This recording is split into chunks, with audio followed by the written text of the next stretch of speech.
Olá, tudo bem? Meu nome é Mariana Sgarioni, eu sou jornalista especializada em sustentabilidade e esse aqui é o PodCop 30, uma produção em parceria da Ideia Sustentável com a FAAP, que vai discutir a importância dos assuntos que serão tratados na COP 30 em Belém, que acontece, aliás, pela primeira vez aqui no Brasil. Bom, serão 20 episódios com os mais renomados especialistas do país. Cada dia a gente vai discutir um tema diferente. Antes da gente entrar no nosso tema de hoje, eu queria já pedir para você deixar aqui a sua curtida, se inscrever no nosso canal, porque assim você não perde os próximos episódios e as próximas notificações do que vai acontecer. Bom, ao meu lado aqui está o Ricardo Voltolini, também jornalista, fundador da Ideia Sustentável, professor da FAAP e um dos pioneiros em sustentabilidade no Brasil. Tudo bem, Ricardo? Tudo ótimo, Mari. Prontos para mais uma conversa. Opa, hoje vai ser muito boa, porque hoje nós vamos falar, gente, de dinheiro. Então essa conversa é boa. Vamos falar de dinheiro. O que é e como funciona o financiamento climático? E a nossa entrevistada de hoje é a Linda Murasawa, bacharel em Ciências da Computação e Informática pelo ITA. Ela foi head de sustentabilidade do Banco Santander, diretora da Comissão de Sustentabilidade da Febraban. Atualmente, aliás, nos últimos 8 anos, ela atuou com assessoria a empresas e projetos sustentáveis. E atualmente, a Linda é diretora e cofundadora da Fractal, além de conselheira do Fundo Nacional de Mudanças Climáticas do Ministério do Meio Ambiente. Seja muitíssimo bem-vinda, Linda. Muito obrigada, Mari. Muito obrigada, Ricardo. Um prazer enorme estar aqui com vocês, né? Ainda mais para falar de um tema que eu, pelo menos, gosto e vivencio todos os dias. Né? É quem entende de dinheiro, oba! E aí eu acho que vamos começar falando sobre o tema do nosso bloco. Eu queria que você desse um panorama, porque a gente sabe que um dos principais assuntos que serão discutidos na COP é o financiamento climático. Mas o que é esse financiamento? Como é que funciona? Da onde vem esse dinheiro? Explica um pouquinho, dá um panorama pra gente. Vamos lá. Bem, primeiro para a gente entender o que é a COP, a Conferência das Partes em relação ao clima. É uma reunião das Nações Unidas que junta cerca de 195 países para as discussões das questões climáticas e a urgência que nós temos no planeta. O que significa isso? Identificar riscos que atualmente todos os países estão passando. Então, quais riscos? Inundações, eventos extremos, né? E que o Brasil também está passando seriamente. Quando a gente discute isso com 195 países, e aí lembrando um pouco o Acordo de Paris em 2015, foi assinado um acordo dizendo, olha, entendemos as mudanças climáticas, reconhecemos que isso é um processo muito crítico para a humanidade e precisamos tomar ações em relação a isso. E o que são essas ações? É entender, com base técnica científica, o que é que os países estão passando. Então, a partir daí, identificou qual é o risco, entendeu exatamente o que é que está acontecendo em cada canto do país, vamos para casa e cada um faz o seu plano de mudanças climáticas, endereçando as suas prioridades. No Brasil, no caso, nós temos a prioridade do desmatamento. E aí vamos falar assim, para fazer o combate ao desmatamento, nós precisamos de dinheiro, assim como os 194 países falaram, olha, para eu fazer mudanças climáticas aqui, combater as mudanças climáticas, preciso de dinheiro. Então, nessas reuniões, são discutidos de onde virá esse capital. Então, quando a gente pensa no setor financeiro global, existem trilhões e trilhões de dólares circulando no mundo. O último cálculo que foi feito em Baku, eles falam o seguinte, nós precisamos de 1,3 trilhões de dólares anuais para que os países possam começar a fazer um combate mais profundo em relação às questões climáticas. Mas o que significa e de onde vem esse dinheiro? Se existe tanto dinheiro no mundo, o pensamento que tem que ter é nós precisamos fazer escolhas, porque o capital é finito, o recurso financeiro é finito. Então, nós temos que entender se nós estamos impactando o planeta em relação às questões climáticas, da onde vem esse impacto? Então, já foi identificado No caso do Brasil, desmatamento. No caso da Europa, por exemplo, nós temos as questões das energias renováveis que precisam ser estimuladas porque a energia deles é a base de carvão e acaba gerando muito carbono. Então, esse dinheiro você vai ter que optar. Por quê? Porque assim, o dinheiro é finito, eu tenho que escolher se eu vou comprar A ou B. Eu preciso saber onde é que eu vou botar meu dinheiro. Exatamente. Então, assim, a escolha que eu tenho que fazer é, eu vou colocar num projeto de altas emissões ou de baixas emissões. E aí, a partir do momento que há essa decisão, esses recursos... Assim, a terminologia que nós utilizamos é um dinheiro carimbado, né? Só que assim, nós não pegamos uma notinha e sai carimbando a notinha 1 a 1, ó, esse dinheiro só é válido para questões climáticas. Que nem do Banco Imobiliário, de criança, né? A gente pega esse recurso, atualmente ele é quase digital no mundo inteiro, você fala o seguinte, olha, esse dinheiro que eu estou te emprestando é para você colocar energia solar na sua casa, para você comprar um veículo elétrico, para você, prefeito, colocar uma eletrificação de frota, para a sua empresa fazer tratamento, né, de resíduos. Então, o dinheiro começa a ter identificação. Olinda, esse dinheiro ele vem de bancos públicos, bancos privados, bancos especializados de financiamento, fundações, governos. De onde vem? É uma mistura de recursos? É uma mistura de recursos. Nós temos os dinheiros que vêm de países, né? Então, quando contribuição direta dos países. Você tem o que a gente chama de bilateral. Então, vou dar um exemplo de bilateral. Ótimo. Brasil e Alemanha e Noruega fizeram um bilateral onde a gente tem o Fundo Amazônia. Sim. Então, é o dinheiro dado pela Noruega, pela Dinamarca, Alemanha, e vai para o fundo, gerido hoje pelo BNDES, né, para que haja projetos na Amazônia. Entendi. Agora, você tem outros, assim, nas discussões das COPs, os países falam, eu vou doar para os países em desenvolvimento, e aí tem o fundo chamado Global Climate Fund. Importante saber disso. Esse dinheiro hoje, ele vai para esse fundo, e esse fundo, ele lida com a diplomacia de cada país e fala... no que você está pensando em direcionar. Então, vamos supor, Brasil. Nós temos dinheiro, precisamos de dinheiro para fortalecer as questões de combate ao desmatamento. Então, o Brasil, ele se candidata a buscar aquele tipo de recurso. Esse é o que vem da união dos países junto para esse fundo. É muito bom saber disso, muito importante. E aí, vamos falar dos bancos multilaterais. O que é um banco multilateral? O banco multilateral é um banco que faz um fomento para o desenvolvimento de um país, de uma empresa, de uma cidade, né? Então, dependendo do que o banco tem como objetivo, porque quem é que é o dono desses bancos multilaterais? Os acionistas são vários países. Sim. Então, na hora, eles vão lá e falam assim, olha, queremos fomentar a América Latina, por exemplo. E aí... o que vocês querem fomentar na América Latina? Queremos fomentar mais moradia, mais saneamento básico. Ou uma agricultura regenerativa, exatamente. Por exemplo, então, né? Esses recursos das multilaterais, entre aspas, estão carimbados. E aí, quando eles vêm no Brasil... Aí eles perguntam assim, por acaso vocês têm aí oportunidades da gente financiar uma agricultura regenerativa?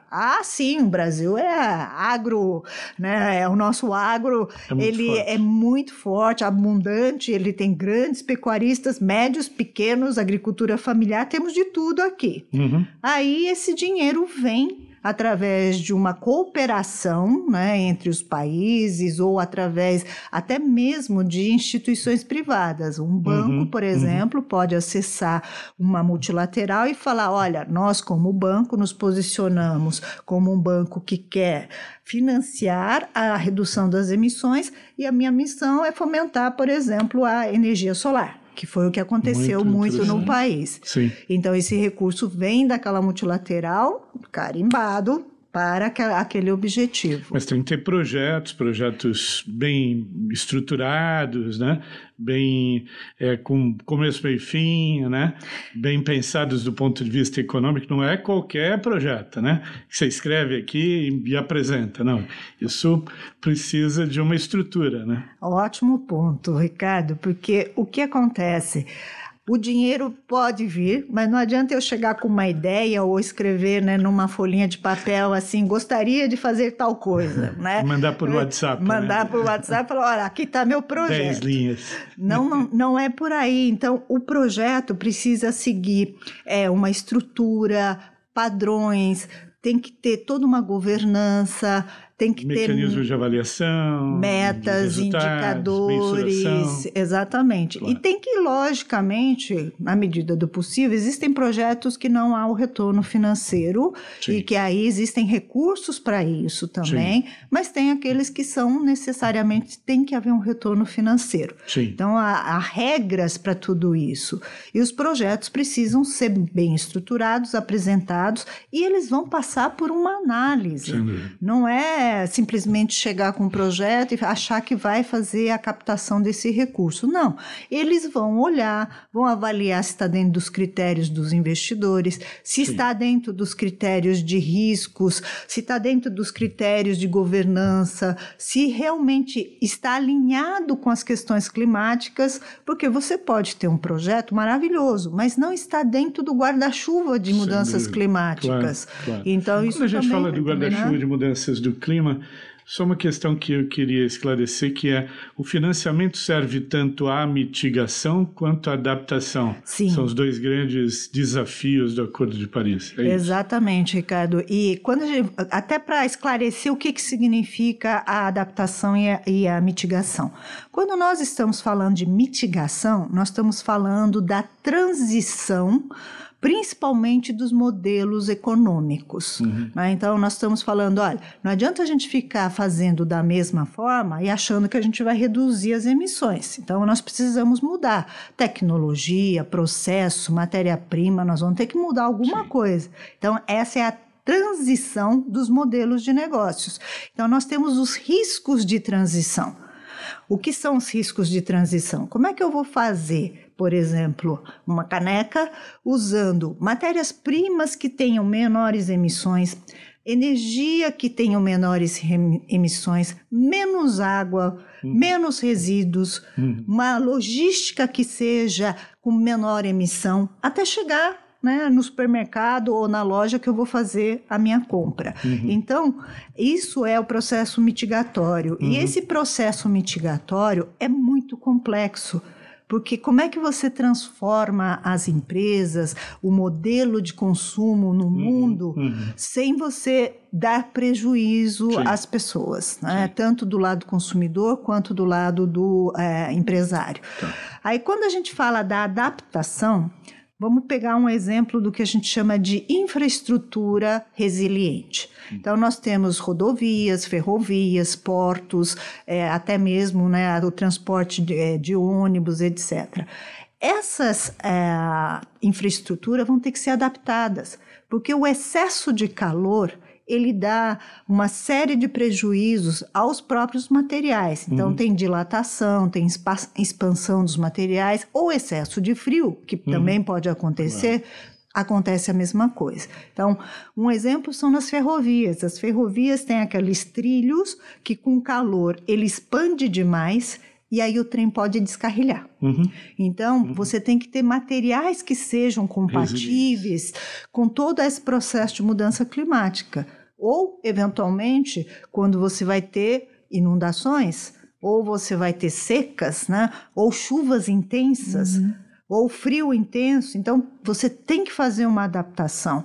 Ou portos, por exemplo, onde está tendo já elevações do nível do mar, onde você tem que tomar toda uma análise e entender o que vai acontecer com determinados portos. Maria, acho que dá para entender o tamanho do investimento, né? Por tudo que tem que ser mudado.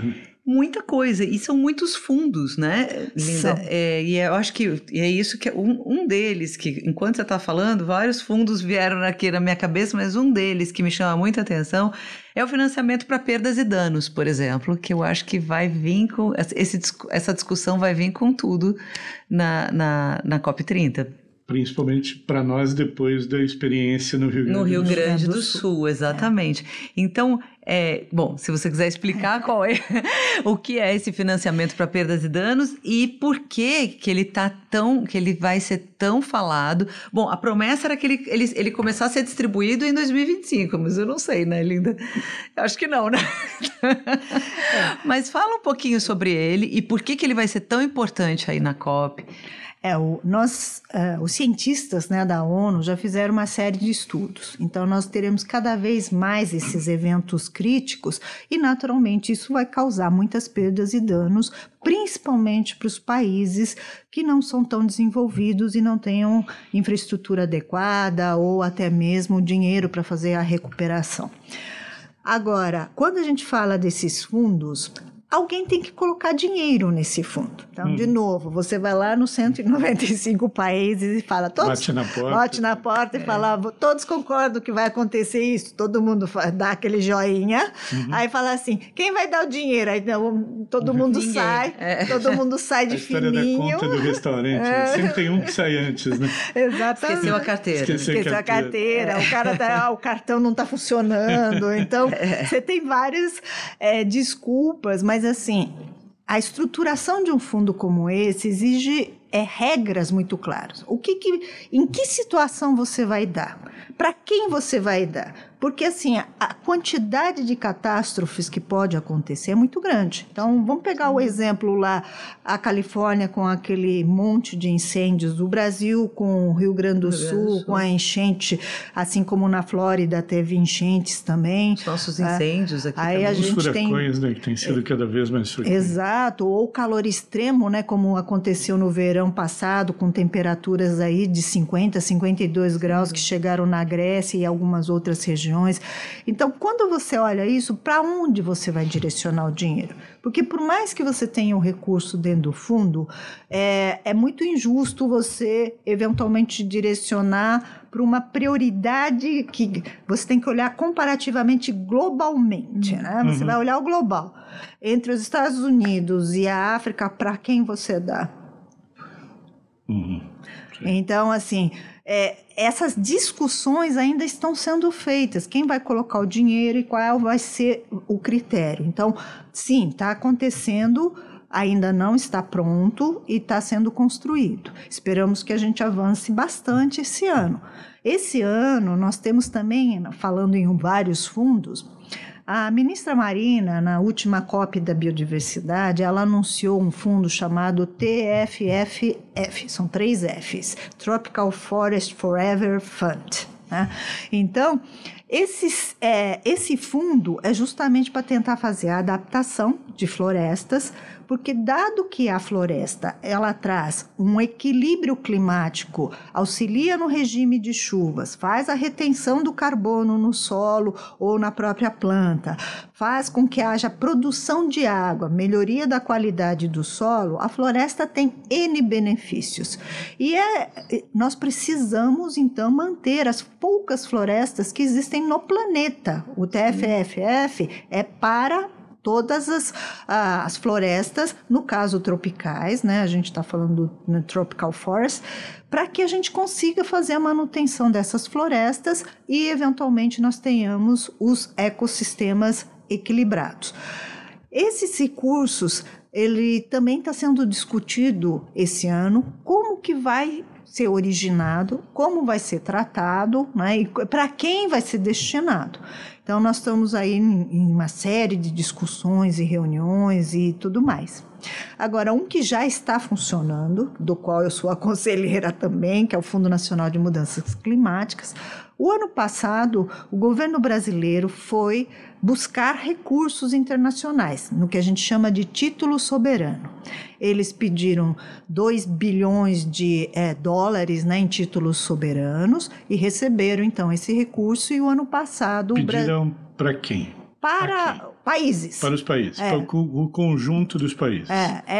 Para os investidores, né? Porque quando quem está pedindo a dívida é o país, o empréstimo é para o Brasil. Empréstimo para o Brasil. Quem quer emprestar para o Brasil? Você vem, ou pode ser um grande investidor, uma multilateral, ou até mesmo um país que fala, eu aposto no Brasil, então vamos comprar esses títulos. Esses títulos foram comprados internacionalmente, fizemos toda a conversão brasileira, né? Porque tudo que vem de moeda estrangeira precisa ser convertida para a moeda do país.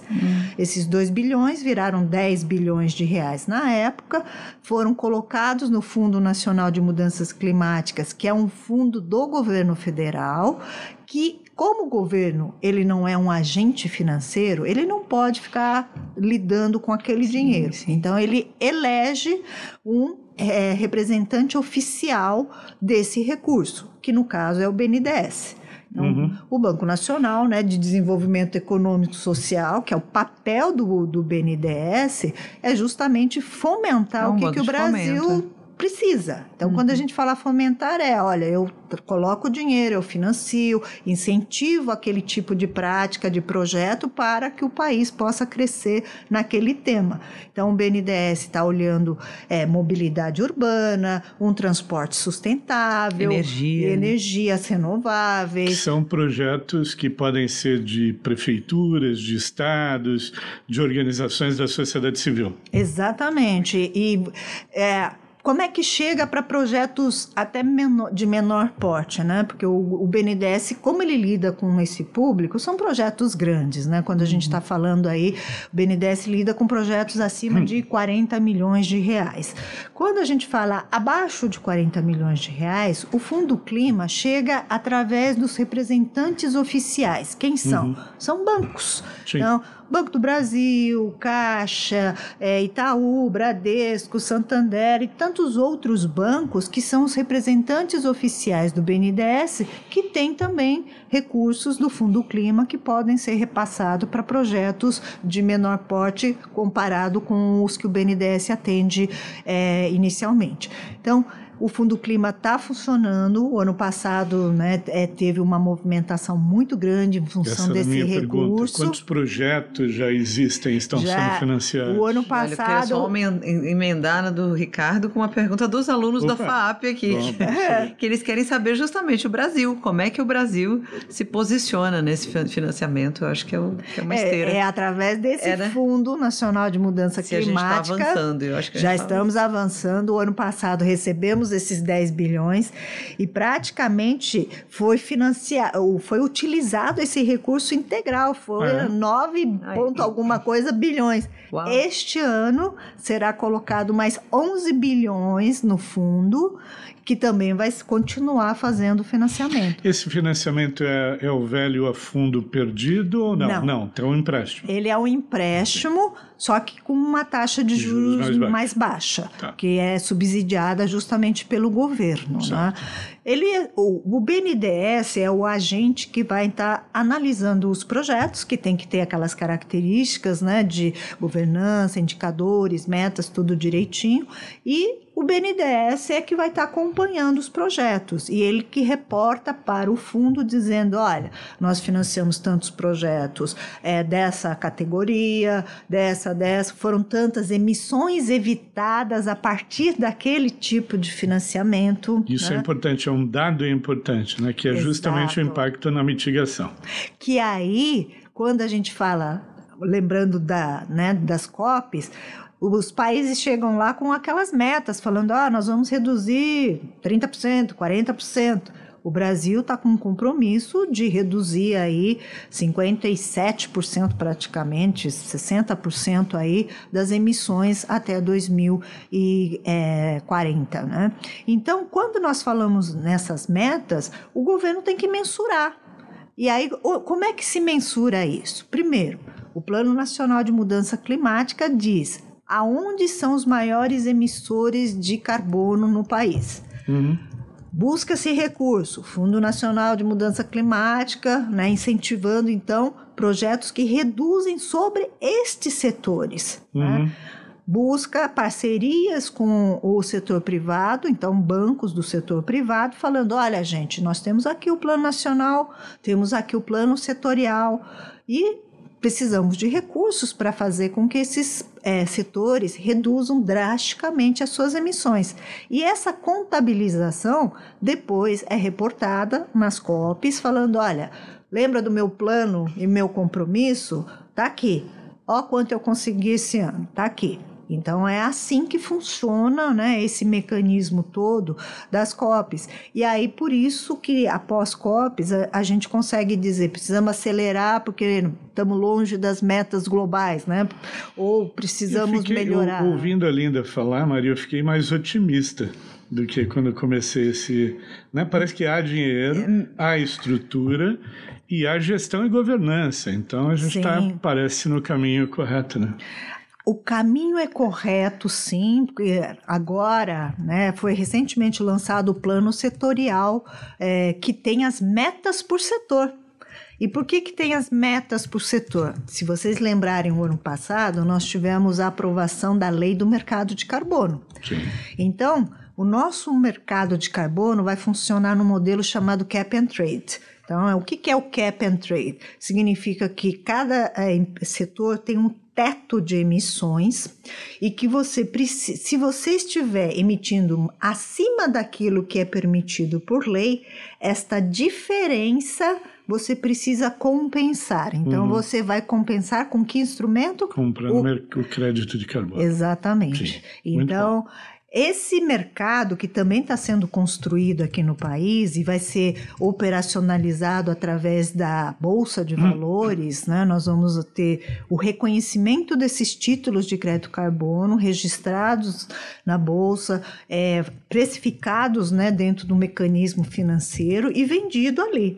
Então, se eu tenho uma empresa no setor X, que a minha meta obrigatoriamente vamos supor que eu posso emitir 200 toneladas e eu estou emitindo 220 toneladas, eu preciso buscar 20 toneladas de crédito carbono para compensar. Então, esse é o mecanismo do crédito carbono associado, né, a todo o Plano Nacional de Mudanças Climáticas, que está associado com o compromisso das NDCs do país e que está ligado às negociações da COP. Então, só para vocês entenderem, né, que o mecanismo de financiamento, ele nada mais é do que um meio, ele é um instrumento, porque qual é a estratégia? A estratégia é o país ter a sua redução nos seus pontos críticos e, ao mesmo tempo, ter um olhar crítico de desenvolvimento. Então, quando o ministro Alckmin trouxe lá o programa de transição ecológica, por que ele trouxe esse plano? Que está vinculado justamente ao desenvolvimento sustentável e à redução das mudanças climáticas. Então, tudo é coordenado. Recentemente, foi lançado o programa EcoInvest. O que é o programa EcoInvest? É um programa onde o Brasil olha as questões financeiras e endereça riscos. Então, nós estamos vivendo um momento em que nós temos uma variação cambial muito forte do dólar, do euro. Fica muito complicado você trazer dinheiro internacional em dólar e assumir um compromisso cuja variação cambial diária faz com que você acorde e tenha um infarto, né? Então, em vez de você assumir um risco como esse, então nesse programa EcoInvest vai ter um fundo cambial. Esse fundo que regula essa diferença faz um hedge cambial, fazendo com que haja uma segurança para aquela pessoa que está, aquele empresário, né, que esteja assumindo um tipo de financiamento. A outra coisa que esse programa chamado EcoInvest está fazendo é também buscando mecanismos novos para aumentar a capacidade de tomada de crédito. Porque como a gente vive uma inflação oscilante, câmbio oscilante, políticas monetárias e fiscais assim que às vezes nos trazem algumas incertezas e a gente não sabe qual é o prazo, né, que nós vamos ter, tudo isso tem que ser mitigado em termos de riscos, porque senão Aquele que tem o recurso, ele olha e fala, não, você vive num ambiente de altíssimo risco, então eu não vou conceder recurso. Agora, você vive num ambiente de altíssimo risco, mas tem mecanismos que vão mitigar esses riscos ou garantir que você faça o repagamento. Então, eu te concedo o recurso. Bom. Pois é isso. Sempre importante a gente saber de onde vem e para onde vai o dinheiro, né? Com isso, a gente encerra o capítulo de hoje, o nosso episódio. Eu queria encerrar com uma das coisas que a Linda falou aqui, que eu acho que a gente pode levar para casa como dever de casa. Nós estamos no caminho correto. Nós temos metas por setor e não falta dinheiro. Na verdade, o que falta agora é os países deixarem de dar a desculpa que esqueceram a carteira em casa. Linda, muito obrigada. Fiquem com a gente no PodCop 30 até os próximos episódios. Um abraço.